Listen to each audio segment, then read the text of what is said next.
Welcome to Great Talk and Entertainment. I'm your host, KJ, and this is the YouTube channel where I review movies and TV shows from all your favorite superheroes, including Marvel Comics, DC Comics, and much more. Please subscribe to my YouTube channel, Great Talk and Entertainment official channel. Now let's go, baby.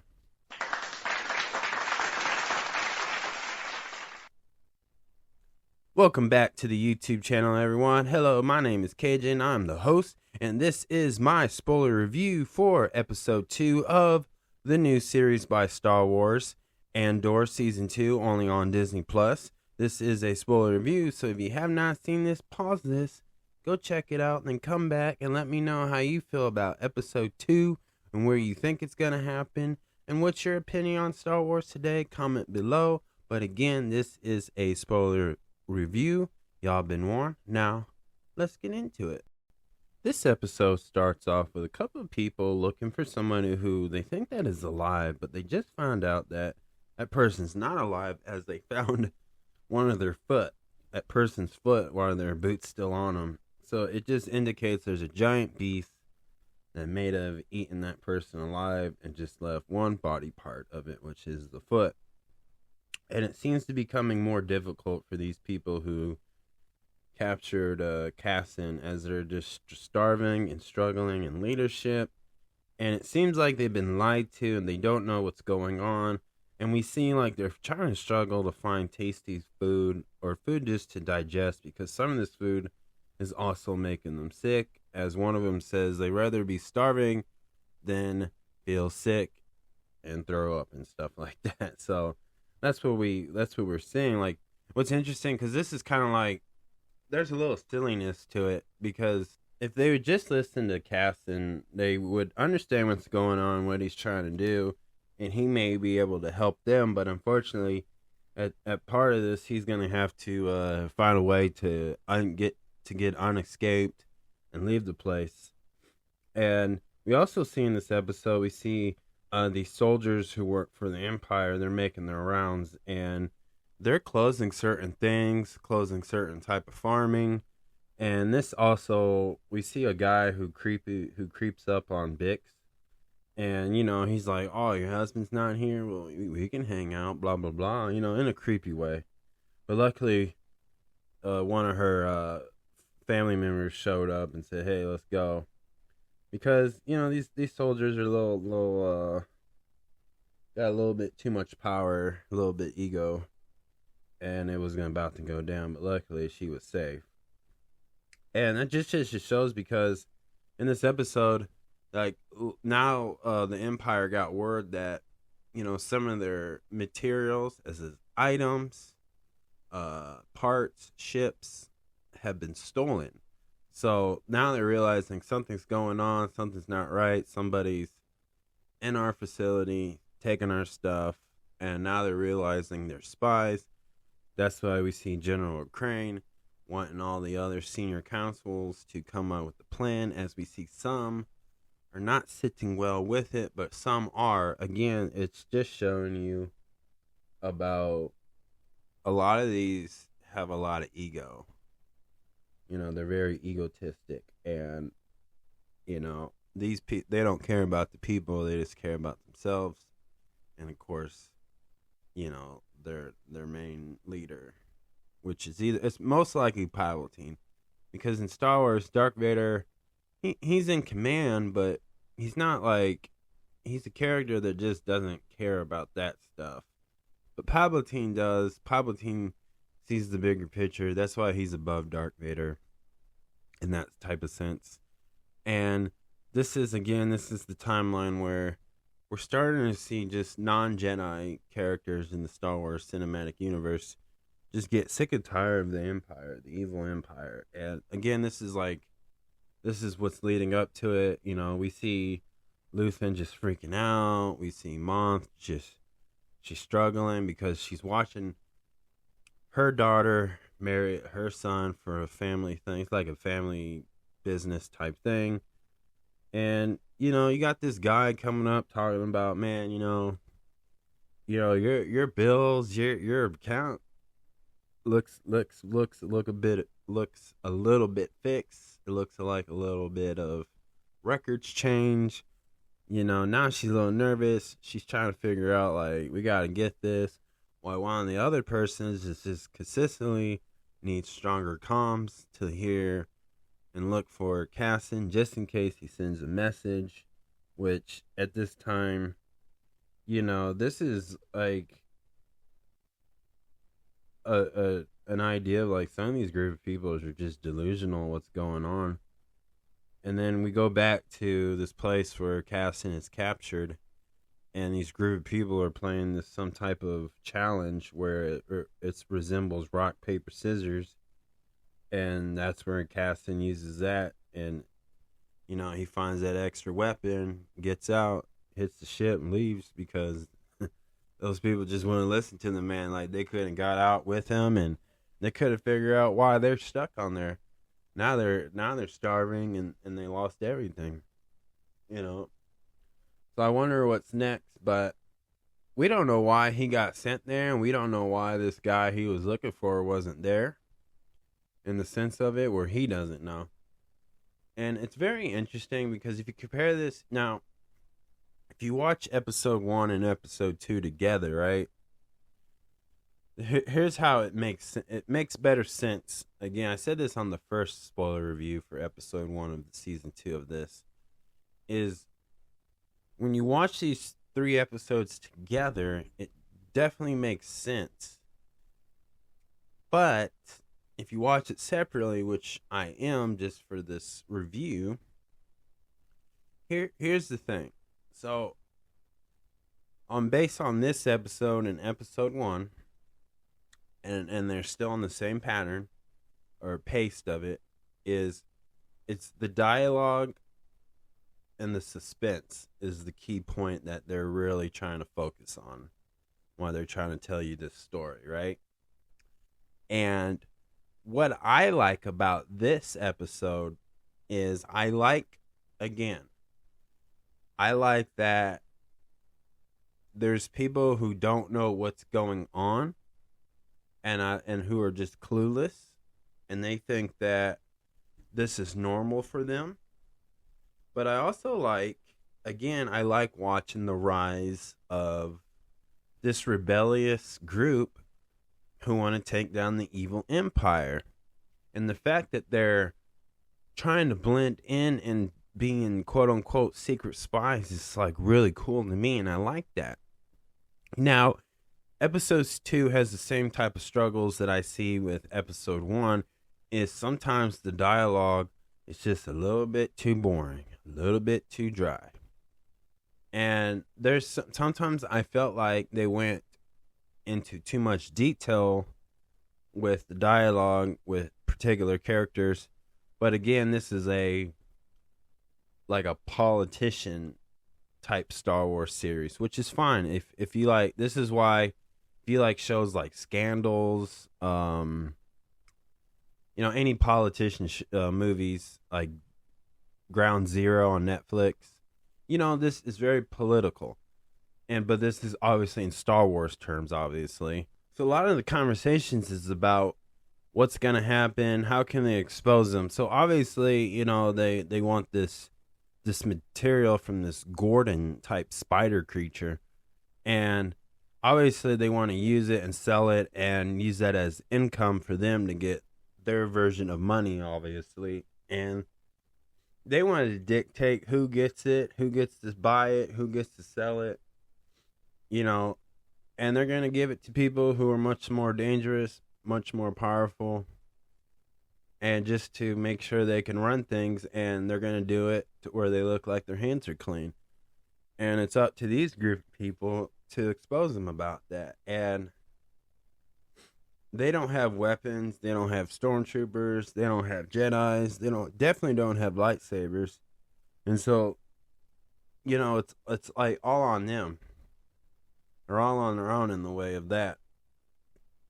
But we're starting to see it. And if you notice when you watch the recap, if you don't skip the recap and skip the intro, they always show clips from season 1 that has happened to remind you, like, okay, so here's what season 1 said, here's what season 2 is about. And we're watching them have a plan, but trying to execute this plan is becoming so much difficult where it's tough. Now, it's not a bad thing, but it's really fun watching them arise out of the ashes of the evil empire and just see them try to one up them, try to overcome them, their version of that government. And I think that's really cool and the exciting part of it. But this to me is already telling me they're going to really, again, depend on the suspense and the dialogue. But there's some scenes that I liked where we see like Ma and other people she interacts with, like Luthen, and the dialogue is so intense. Like, I was listening word to word, and it was just becoming more and more better and better. And I was like, man, this is good. But then, like, Cassian, it's a little bit of action. It's a little bit of how he's going to escape, which he did. And I thought that was really cool and clever because, these group of people are starving and they're a little bit silly, being over dramatic, and they're not having common sense with it. And he used that as an advantage. And it just he just had to wait and wait. He waited a whole day and a whole night just for that one opportunity. But he got out. And we see where everybody's at. And now that he escaped, so I don't know where he's going to go. I'm sure he's going to head back to where he's from or where the other people are at. But, but it's a bad idea because people are going to see that big old ship. Like, everybody knows what that ship represents. Like, you can't hide it. And if somebody who's close to higher ups at the Empire, they're going to inform them. So it's like, where is he going to go with this thing? And where? Like, all over the galaxy could be Empire base. So it's going to be very interesting where he goes. But I do like that. And that's the suspense that I enjoyed, because now it's like they have to make a whole new plan, a whole new strategy to make the original plan work. So it's really fun seeing that. And that's what I like about it. And you know what? I think all the actors and actresses are doing really well performing to these characters. And, it's very dramatic. It's very drama-like. And, it's an unusual thing for a Star Wars concept to be more drama. But I like it. It shakes things up. It makes it a little bit. It expands the Star Wars cinematic universe, really, and there's a place and time. And if you watch the Star Wars Rogue One, you know what happens, but it's all leading up to that. So, they do these. We know, if you're Star Wars fans, that they do make an impactful thing where even Darth Vader has to come down and handle his business. But, it is what it is. Like, that's what's the beauty of this. Like, I really hope we get to see Darth Vader in this mug. Like, I know that he's probably still Anakin, or he just became Darth Vader. But I do hope we see Darth Vader in season 2. But we probably won't. Because it probably wouldn't make sense. But if it could make sense, I do hope they add him in there just for a split second. That's all I'm asking. But as far as that, I like the show. And, the topics I want to bring up is Cassian. I think we're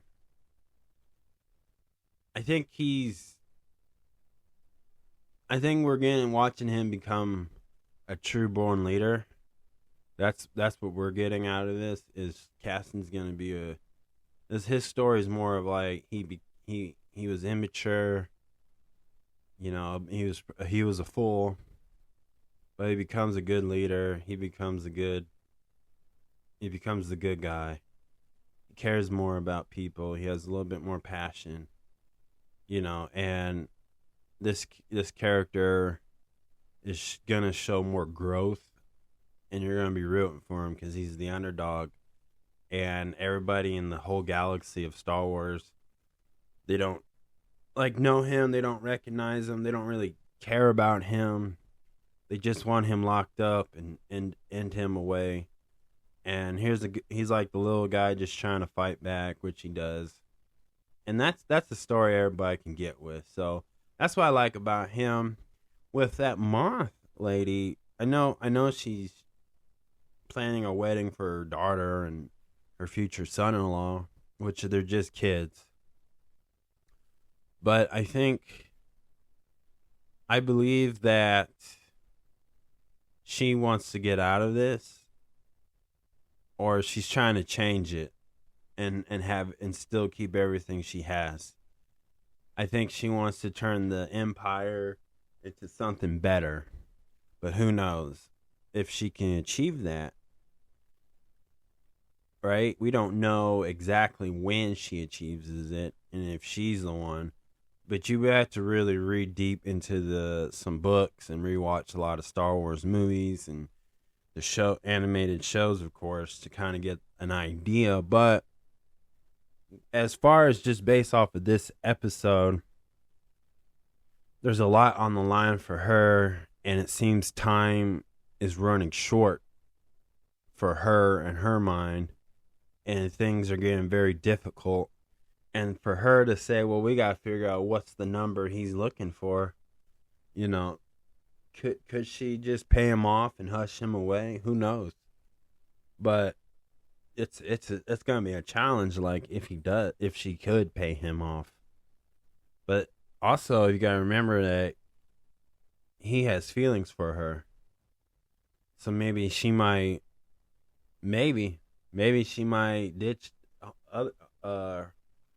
her husband or whatever and marry him. But if she's willing to do that route, but I that's only two ways I can see that. Or she gets exposed and they arrest her and the Empire disposes her. I mean, there's so many ways they can go with it, but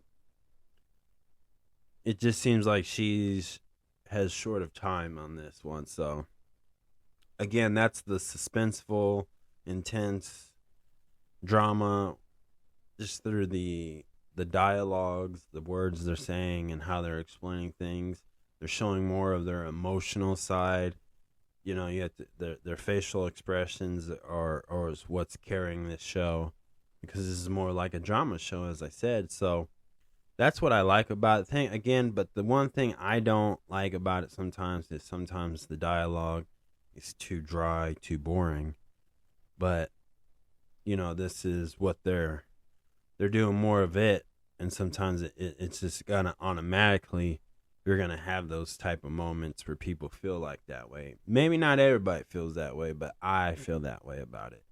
But that doesn't mean I don't like season 2 so far. I'm still enjoying it, and when I get to episode 3, I know I'm still gonna enjoy it. So that's my take on it. But other than that, it was a good episode. 1 out of 10. I gotta give it a 7 as well. Again, there's some parts that just was too slow, too dry for me. But a lot of times it kept me on the edge of the seats. And as a Star Wars fan, I still enjoy it. And, I love the Star Wars story, and I know where it leads up to. And I'm okay with it. So, yeah, I definitely hope you guys enjoy it. And I hope that you see a lot of the Easter reference from past Star Wars films and shows that they reference and are brought up, or you saw little items in there, like it's all there, from the droids to familiar faces from Star Wars movies. I hope you all catch that, and I would love to see what your guys' opinion on season 2 of AndorS. So thank you guys for listening to my spoiler review, guys. Please subscribe to my YouTube channel, Great Talk and Entertainment official channel. Subscribe, hit that notification button so you can be always updated with all my latest content. Thank you guys, and peace out.